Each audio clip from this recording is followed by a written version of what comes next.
ఆయన ఈ రాష్ట్రాన్ని, ముఖ్యంగా దేవాదాయ ధర్మాదాయ శాఖ, టీటీడీ ఈ వ్యవస్థల్ని చాలా గొప్పగా పరిపాలించాలి, ఈ రాష్ట్ర ప్రజలకి, ఈ భక్తులకి చాలా భాగ్యమైన పరిపాలన అన్నట్టుగా చంద్రబాబు నాయుడు గారు, లోకేష్ గారు, అలాగే పవన్ వీళ్ళందరూ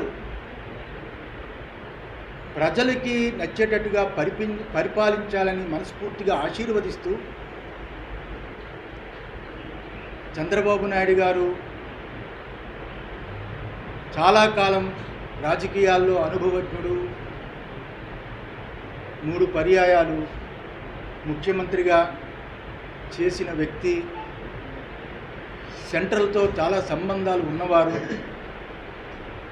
ఇప్పుడున్న ఈ క్లిష్ట పరిస్థితిలో ఉన్న ఆంధ్ర రాష్ట్రాన్ని రక్షించి ఆర్థికంగా చాలా గొప్పగా చేయగలరని భగవంతుడిని కోరుతున్నాము. ఆ రకంగానే అమరావతి రాజధాని ప్రకటించిన తరువాత అప్పుడు చంద్రబాబు నాయుడు గారు, మేము కూడా విశాఖ శ్రీ శారదాపీఠం ద్వారా ఒక స్థలాన్ని కొన్నాము, ఆ రాజధానిలోనే చాలా గొప్పగా నిర్మాణం చేసి అక్కడ కూడా విశాఖ శ్రీ శారదాపీఠం, శ్రీశైలం, తిరుపతి, ఋషికేశు, కాశీ, అలాగే తిరువన్నామలై, ఇతర రాష్ట్రాల్లో చాలా చోట్ల ఉన్నట్లుగా, అలాగే మొన్న కోకాపేటలో, హైదరాబాద్లో ప్రారంభించాము, అమ్మవారి గుడి అవుతున్నది. మేము కూడా మీ అందరికీ చెప్పాము ఒకసారి, ఇక నుంచి హైదరాబాద్లో మేము సెటిల్ అవుతాము, హైదరాబాద్ కోకాపేటలో ఉంటాము, పూర్తి అయిపోతుందని. అలా అన్ని చోట్ల కట్టినట్లు ఆ రోజుల్లోనే నిర్ణయించుకున్నాము, అమరావతిలో శ్రీ శారదాపీఠం నిర్మాణం చెయ్యాలని. అది కూడా మంచి ముహూర్తాలు ఉన్నప్పుడు ప్రారంభిస్తాము. ఈ రకంగా విశాఖ శ్రీ శారదాపీఠం ఏ ప్రభుత్వం వచ్చినా నిష్పక్షపాతంగా మా అమ్మవారు, రాజశ్యామల అమ్మవారు అనుగ్రహం పరిపూర్ణంగా ఉన్నట్టు ఆశీర్వదిస్తాము. అమ్మవారి అనుగ్రహాన్ని వాళ్ళు కలిగేటట్టు ప్రార్థిస్తాము. ఎప్పుడులాగే యజ్ఞాలు, హోమాలు చేస్తాము. ఇప్పుడు ఎందుకు చెప్పవలసి వచ్చిందంటే, ప్రమాణ స్వీకారము ఎల్లుండి ఉంది కాబట్టి మేము కూడా ఋషికేశ్ చాతుర్మాస్యానికి వెళ్ళే సమయం ఆసన్నమైంది. మళ్ళా 3-4 నెలలు తిరిగి ఆంధ్ర రాము కాబట్టి ఏ రోజు వెళతామో ఇంకా నిర్ణయించలేదు. కాబట్టి ఈరోజు మంచి రోజు, ఈరోజు ఈ ప్రెస్ ద్వారా అందరికీ తెలియచేయాలని ఈ ప్రెస్ మీట్ ఏర్పాటు చేశాం. అమ్మవారి యొక్క కృపచేత భారతదేశానికి దశానిర్దేశం చేసిన బీజేపీ 3వసారి అత్యద్భుతంగా గెలుపొంది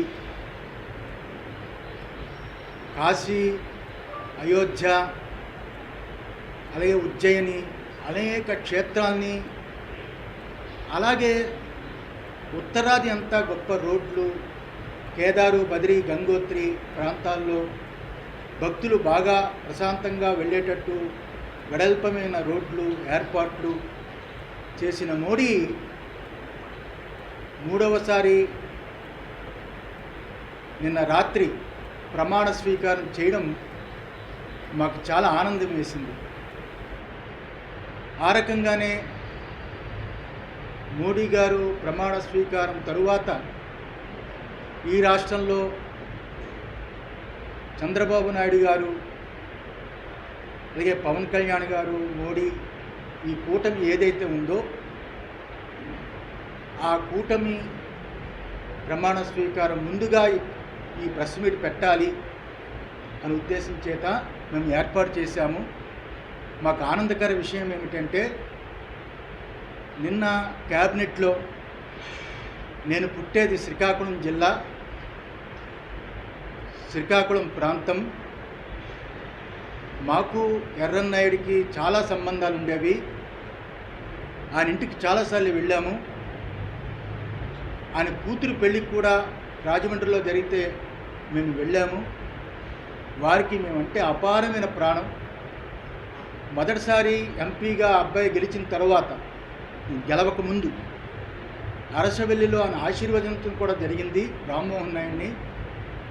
అలాంటి చిన్న కుర్రాడు ఈరోజు మన ఆంధ్ర రాష్ట్రం తరపున, ముఖ్యంగా శ్రీకాకుళం జిల్లా, మేము పుట్టిన జిల్లాలో ఆయన ఉండి, ఆయన పుట్టి, ఆయన క్యాబినెట్ ర్యాంకు భారతదేశానికే ఒక మంత్రి అవడం మాకు చాలా ఆనందకరమైన విషయం.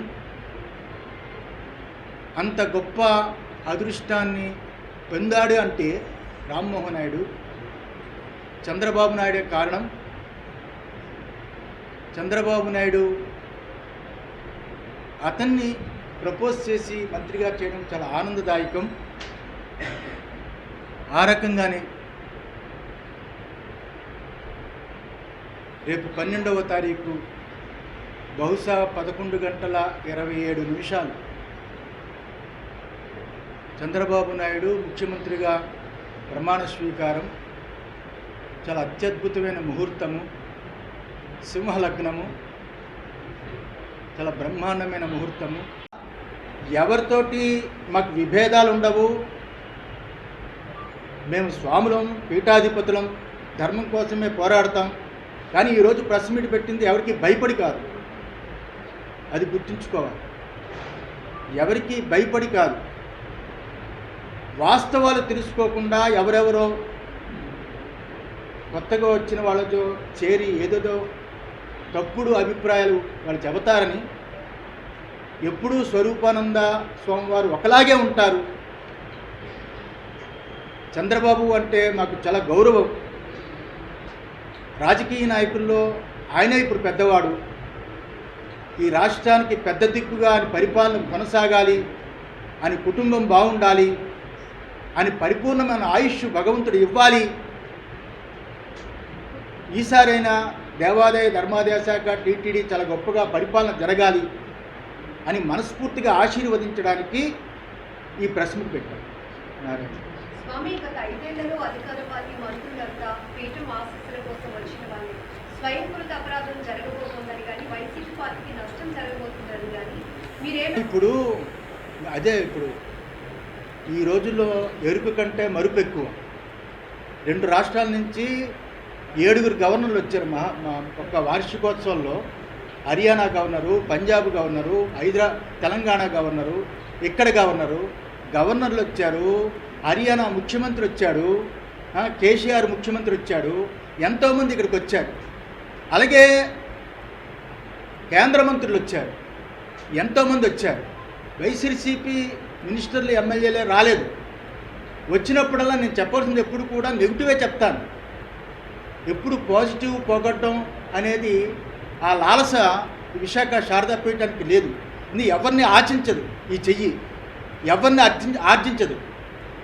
ఎప్పుడు ఎలా ఉందో పీఠము భక్తులతోటే పెరిగింది తప్ప రాజకీయ నాయకులతో పెరిగిన పీఠం కాదు ఇది. ధర్మం కోసం నిలబడాలి అని ఇది ఒక ఆధ్యాత్మిక పీఠం. నేను పీఠాధిపతిగా కూర్చున్నాను కాబట్టి ధర్మం కోసం చెప్పాలి. నాకు ధర్మం కాబట్టి చెబుతున్నాను కానీ నేను మామూలు స్వామిగా ఉంటే ఇవన్నీ మాట్లాడేవాడిని కాదు.